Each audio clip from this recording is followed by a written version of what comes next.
DCM DK Shivakumar ಟೀಮ್ನಿಂದಲೇ Siddaramaiah ವಿರುದ್ಧ ಷಡ್ಯಂತ್ರ ನಡೀತಾ ಇದೆ. ಸಿದ್ದರಾಮಯ್ಯ ಸರ್ಕಾರದ ವಿರುದ್ಧ ಮಹಾಕುತಂತ್ರ ಬಾಲಕೃಷ್ಣ ಅವರಿಂದಲೇ ಕಾಂಗ್ರೆಸ್ ಸೆಪ್ಟೆಂಬರ್ ಕ್ರಾಂತಿ ಆಗುತ್ತೆ ಅಂತ ಮತ್ತೊಂದು ಕಡೆ ರಾಜಣ್ಣ ಅವರ ಪುತ್ರ ಎಂಎಲ್ಸಿ ರಾಜೇಂದ್ರ ಸ್ಫೋಟಕ ಹೇಳಿಕೆಯನ್ನ ಕೊಟ್ಟಿದ್ದಾರೆ.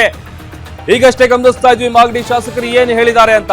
ಅದಕ್ಕೆ ರಾಜಣ್ಣ ಪುತ್ರ ಎಂಎಲ್ಸಿ ರಾಜೇಂದ್ರ ಅವರು ಸ್ಫೋಟಕ ಹೇಳಿಕೆಯನ್ನ ಕೊಟ್ಟಿದ್ದಾರೆ.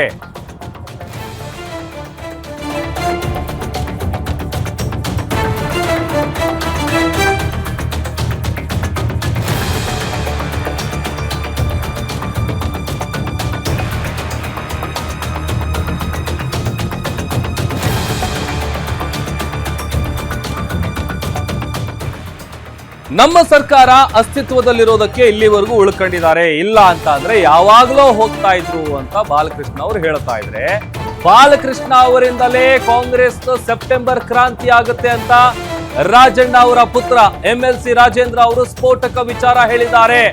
ಮತ್ತೊಂದ್ ಕಡೆ ಕೆಎನ್ ರಾಜಣ್ಣ ಅಂದ್ರೆ ಅವ್ರ ತಂದೆ ಹೇಳಿದ್ದಂತಹ ಸೆಪ್ಟೆಂಬರ್ ಕ್ರಾಂತಿ ಇದೆಯಲ್ಲ, ಅದು ಇದೇನೆ, ಬೇರೆ ಏನೂ ಅಲ್ಲ.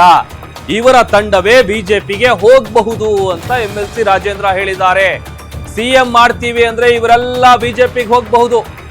ಶಾಸಕ ಬಾಲಕೃಷ್ಣ ಹೇಳಿಕೆಗೆ ಎಂಎಲ್ಸಿ ರಾಜೇಂದ್ರ ಕೌಂಟರ್ ಕೊಟ್ಟಿದ್ದಾರೆ. ಪರೋಕ್ಷವಾಗಿ ಡಿಕೆ ಶಿವಕುಮಾರ್ಗೆ ಟಾಂಗ್ ಕೊಟ್ರ ರಾಜೇಂದ್ರ. ಯತ್ನಾಳ್ ಬಳಿಕ ರಾಜೇಂದ್ರ ರಾಜಣ್ಣ ಸ್ಫೋಟಕ ಹೇಳಿಕೆಯನ್ನ ಕೊಟ್ಟಿದ್ದಾರೆ.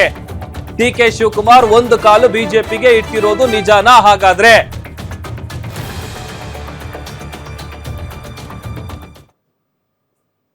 ಬಾಲಕೃಷ್ಣ ಅವರು ನಮ್ಮ ಪಕ್ಷದಲ್ಲಿ ಶಾಸಕರಿದ್ದಾರೆ. ನಮ್ಮ ಪಕ್ಷಕ್ಕೆ ಸೇರ್ಪಡೆ ಆಗಿಂತ ಮುಂಚೆ ಯಾವ ಪಕ್ಷದಲ್ಲಿ ಇದ್ರಪ್ಪ? ಬಿಜೆಪಿನೂ ಮುಗಿಸಿದ್ದಾರೆ, ಜೆಡಿಎಸ್ ಮುಗಿಸಿದ್ದಾರೆ. ಜೆಡಿಎಸ್ ಅಲ್ಲೂ ಶಾಸಕರಿದ್ರು, ನಮ್ಮ ಪಕ್ಷದಲ್ಲೂ ಬಂದು ಒಂದ್ ಬಾರಿ ಸೋತು ಈ ಬಾರಿ ಗೆದ್ದಿದ್ದಾರೆ. ಈಗ ಒಬ್ಬೊಬ್ರು ಏನಾಗ್ಬಿಟ್ಟಿದ್ದಾರೆ ಅಂತ ಹೇಳಿದ್ರೆ, ಈಗ ಹೌದು ರಾಜಣ್ಣ ಅವರು ಶಾಸಕರಿದ್ದಾರೆ, ಮಂತ್ರಿ ಇದ್ರು, ಕಾಣದ ಕೈಗಳಿಂದ ಮಂತ್ರಿಗಿರಿ ತೆಗೆದ್ರು.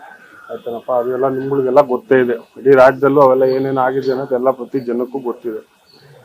ಈ ಒಬ್ಬೊಬ್ರಿಗೆ ಏನಾಗುತ್ತೆ ಅಂತ ಹೇಳಿದ್ರೆ, ಮಾತಾಡೋದು ದಾಟಿ ತೆವಲಿರುತ್ತೆ ಒಬ್ಬೊಬ್ರಿಗೆ, ಏನ್ರಿ, ಇಲ್ಲ ತೀಟೆ ಇರುತ್ತೆ. ಅದನ್ನ ತೀರಿಸ್ಕೊಬೇಕು ಅಂತ ಹೇಳಿದ್ರೆ ಈ ರೀತಿ ಮಾತಾಡ್ತಾರೆ.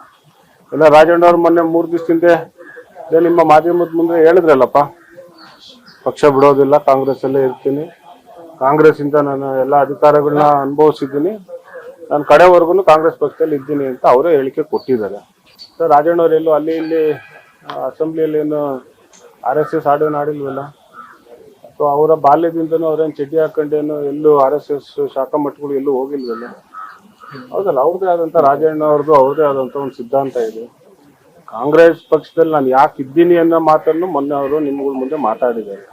ಅದರಿಂದ ಈ ಥರ ಬಾಲಕೃಷ್ಣ ಅವರು ಮಾತಾಡ್ತಿದ್ದಂಗೆ ನಾನು ಯಾರನ್ನೋ ಮೆಚ್ಚಿಸ್ಬೇಕು ಅಥವಾ ಏನೋ ನನಗೆ ಸಿಗುತ್ತೆ, ಅಥವಾ ಮುಂದೆ ಬೇರೆ ವಿಶಾಪಲ್ಲಿ ಏನಾದ್ರು ನಾನು ಮಂತ್ರಿಗಿರಿ ಆಗೋದಕ್ಕೆ ಅಪ್ಲಿಕೇಶನ್ ಆಗ್ತಾ ಇದ್ದೀನೋ, ಅಥವಾ ನವೆಂಬರಲ್ಲಿ ಈಗ ರಾಜಣ್ಣವ್ರು ಹೇಳಿದ್ರಪ್ಪ ಸೆಪ್ಟೆಂಬರ್ ಆದ್ಮೇಲೆ ಕ್ರಾಂತಿ. ಆ ಕ್ರಾಂತಿ ಏನಂದ್ರೆ ಇವ್ರುಗಳೆಲ್ಲ ಬಿಜೆಪಿಗೆ ಹೋಗ್ಬೋದು. ಯಾರು ನಮ್ಮ ಮೇಲೆ ಆಪಾದನೆ ಮಾಡ್ತಿದ್ದಾರೆ, ರಾಜಣ್ಣವ್ರ ಮೇಲೆ ಮಾಡ್ತಿದ್ದಾರೆ, ನಾಳೆ ಬೆಳಿಗ್ಗೆ ಇವರೇ ಬಿಜೆಪಿಗೆ ಹೋದ್ರೆ ಆಶ್ಚರ್ಯ ಪಡೋಂಗಿಲ್ಲ.